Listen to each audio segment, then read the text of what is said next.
देखिए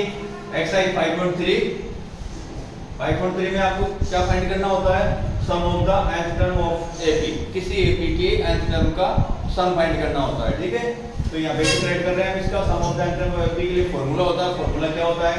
एक तो बड़ा फॉर्मूला होता है जिसको बोलते हैं Sn equal n upon 2a plus n minus 1 multiply d। एक स्मॉल फॉर्मूला होता है Sn equal n upon 2 bracket a plus an, और एक और फॉर्मूला होता है Sn equal n upon 2 bracket a plus l। इसमें देखिए डिजिट क्या क्या होती है, n तो नंबर ऑफ टर्म्स होता है जो आप 5.2 में भी पढ़े थे, और a फर्स्ट टर्म होती है वो भी हम 5.2 में पढ़े हैं। n नंबर ऑफ टर्म्स हो गया, d क्या हो गया, कॉमन डिफरेंस हो गया जो हम पहले पढ़ चुके हैं। ठीक है, नया क्या है, an भी पहले पढ़ चुके हैं। n मींस क्या होता है, nth टर्म होती है, और Sn मींस क्या होता है, सम ऑफ nth टर्म होता है, और ये l जो नया वर्ड आया है l होता है लास्ट टर्म को l बोला जाता है। ठीक है, टोटल एक्सरसाइज 5.3 में हम क्वेश्चन जो भी क्वेश्चन आएगा उसमें इन तीनों में से कोई ना कोई फॉर्मूला नीड के अनुसार यूज करेंगे, जिसकी नीड रहेगी। अगर an गिवन है तो ये फॉर्मूला यूज कर लेंगे, l गिवन है तो ये फॉर्मूला यूज करेंगे, और अगर मान लो हमारे पास a d n तीनों गिवन है तो बड़ा फॉर्मूला यूज करेंगे। ठीक है, इस तरह से मैं फर्स्ट क्वेश्चन करवा रहा हूं। इसका क्वेश्चन फर्स्ट है आपका, फर्स्ट का सेकंड करवाया मैंने सबसे पहले, फर्स्ट का सेकंड। फर्स्ट में 4 क्वेश्चन है आपके पास, 4 क्वेश्चन है, 4 में से एक करवा रहा हूं मैं आपको। 4 में आपको एपी गिवन है -37 -33 -29 dot dot dot 12th term तक सम फाइंड करना है आपको। इसका 12th टर्म तक सम फाइंड करना था। तो यहाँ पे हमने a का वैल्यू फाइंड किया फर्स्ट टर्म -37, d का वैल्यू फाइंड किया a2 -7 के लोग पहले भी निकाल रहे थे, तो a2 तो खत्म हो गया हमारा -33, ये फॉर्मूले वाला माइनस आ गया, और a1 का वैल्यू क्या है -37 एडिट किया, ये माइनस माइनस मल्टीप्लाई हो गया प्लस हो गया, 37 में से 33 माइनस हो गया तो क्या आएगा प्लस का 4, ये d का वैल्यू हो गया, और n हमको गिवन है कितना 12, और क्या फाइंड करना है Sn, sum of nth term find करना है। तो Sn वाला फॉर्मूला यूज किया यहां पे मैंने n upon 2 bracket 2a plus n minus 1 multiply d, n का वैल्यू पुट किया 12, यहां से अपॉन 2 एडिट रहेगा, 2 एडिट रहेगा, मल्टीप्लाई आएगा, a का वैल्यू क्या था -37 एडिट राइट किया, प्लस n का वैल्यू 12 था 12 राइट किया, -1 एडिट, और d का वैल्यू कितना था 4, हमारे पास 4 राइट किया, सोल्व किया इसको, 2 से 12 6 टाइम डिवाइड हो गया, एंड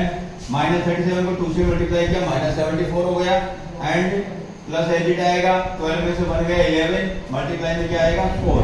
नेक्स्ट स्टेप में देखिए 6 एडिट आएगा, -74 एडिट आएगा, प्लस भी एडिट आएगा, पहले दोनों मल्टीप्लाई होंगे, ऐड नहीं कर देना है इनको, ऐड सब्ट्रैक्ट कर दो, 11 मल्टीप्लाई 4 करेंगे 44 हो जाएगा। अब 74 में 44 माइनस हो गया, सब्ट्रैक्ट रह गया, क्या हो गया -30, मल्टीप्लाई होगा किससे 6 से, कितना आ गया -180 आंसर होगा। इसके टोटल 4 क्वेश्चन इसी पैटर्न पे सॉल्व होंगे। ठीक है, और क्वेश्चन नंबर सेकंड है, सेकंड का थर्ड किया है मैंने, सेकंड में 3 क्वेश्चन है, सीडी में से आपको थर्ड किया है, जो बच्चों को लगता है कि ये थोड़ा टफ रहेगा वो क्वेश्चन मैंने पहले सोल्व कर दिया है। तो आपको यहाँ पे सिर्फ थर्ड में क्या है कि गिवन था -5 -8 -11 प्लस -230 लास्ट टर्म है इसका।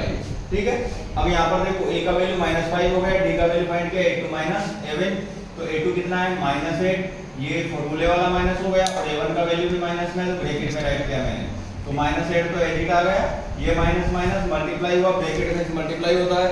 कितना हो गया प्लस, और प्लस 5 आ गया, -8 में से +5 सब्ट्रैक्ट हो गया, माइनस हो गया, कितना आ गया -3 रह गया। अब ये d का वैल्यू हो गया -3, a का वैल्यू हमारे पास -5, और an का वैल्यू हमको पहले ही गिवन है -230, क्या नहीं है हमारे पास n नहीं है, n फाइंड करना है हमको इसमें। तो पहले n फाइंड करेंगे, 5.2 वाला फॉर्मूला यूज करेंगे,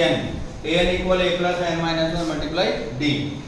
an का वैल्यू यहां से पुट किया मैंने -230, -5 a का वैल्यू यहां से पुट किया है, प्लस n फाइंड करना तो n ही राइट किया, -1 d का वैल्यू कितना है -3, क्या किया n का वैल्यू फाइंड करने के लिए इनका क्या करेंगे ट्रांसपोज करेंगे, -5 पर ट्रांसपोज किया +5 हो गया, 230 में से +5 गया तो क्या रहेगा 2 to 5, और इक्वल में रहेगा n -1 मल्टीप्लाई -3 का भी ट्रांसपोज करेंगे, मल्टीप्लाई में कहां जाएगा डिवाइडिंग में, और इधर क्या रहेगा आपका n -1, ये माइनस से माइनस कट गया, और 3 से दोनों को डिवाइड किया, यहाँ पे 2 to 5 को 75 टाइम डिवाइड हो रहा है, तो इधर रहेगा 75, -1 का भी ट्रांसपोज किया, तो -1 ट्रांसपोज होने पे क्या हो गया +1, और इक्वल में क्या रह गया n, तो 75 + 1 कितना हो गया 76, n का वैल्यू हो गया 76। नेक्स्ट देखिए n इक्वल n अपॉन 2, ऐसा सम फाइंड करना था ना,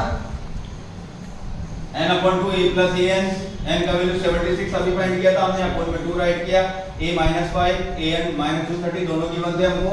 यहाँ दोनों को ऐड किया, -235 हो गया, -235 को 38 से क्या किया, मल्टीप्लाई किया, तो ये आंसर हो गया -8 9 30। ओके।